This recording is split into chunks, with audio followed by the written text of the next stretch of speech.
More than 2,000 refugees came to Indiana in 2016, but it's unclear whether the state will welcome any this year. As Barbara Brosier reports, President Trump's executive order has refugees hoping to come to Indiana and the agencies that help them in limbo. As Iman Al-Ramadan works in her office on Indiana University's campus, a tiny American flag sits in her window. I have this small cup. I got it from my neighbor. She's like my mom. She's American. And she brought it to me, and I have the flag from this ceremony. The flag is from her naturalization ceremony several years ago, and a symbol of pride for this Syrian American. When I got my citizenship, that is the moment where I felt I belong to this country.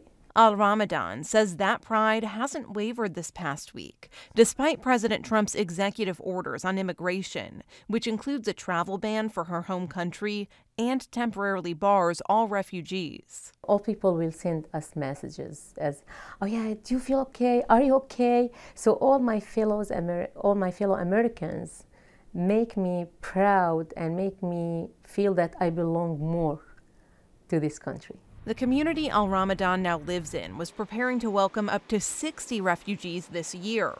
The State Department approved Bloomington as a refugee resettlement community in 2016, and Exodus Refugee Immigration planned to open an office there in December. The majority of the community was supportive of the idea. So much so, they formed the Bloomington Refugee Support Network to help with the transition. I mean, I know people that had pillows and blankets ready. I knew people ready to offer piano lessons. But those plans are on hold indefinitely because of the executive orders. The group will continue its public advocacy work and plans to help support refugees living in other parts of the state. Just because the refugees haven't come to Bloomington doesn't mean they don't need us. It means they need us more than they ever did. And I'm not giving up. Catholic Charities is one of the organizations that helps relocate refugees to Indiana. Its work is also in limbo. There's a lot of unknowns still.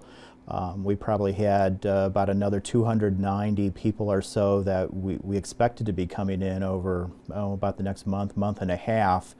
So their situation now is on hold. But there are some Hoosiers who are applauding President Trump's actions, including grassroots conservatives leader Robert Hall. He was particularly worried about Syrian refugees coming to Bloomington. I think our national security is getting better and better every day with the executive orders and the people that President Trump has put into the cabinet positions. Bedford resident Anthony McIntosh feels the same way. He hopes the Trump administration will make changes to the screening process refugees go through. It doesn't say we're never going to have immigrants again, or, you know, we're not going to take any refugees from any country ever.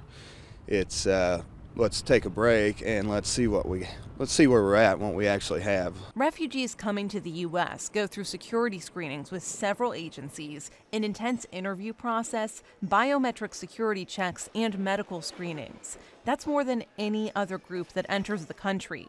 Al-Ramadan says she understands why it's necessary, but she doesn't know why certain groups are now being singled out. We have to watch who's getting in, but we don't have to generalize. For Indiana News Desk, I'm Barbara Brosier. Exodus Refugee Immigration's executive director says he's worried about having enough funding to help refugees who are already living in Indiana. The organization's federal funding is tied to new refugees resettling in the state. Now, in the second half of the show, we'll rejoin this story, taking a look at how the executive order is affecting those at universities.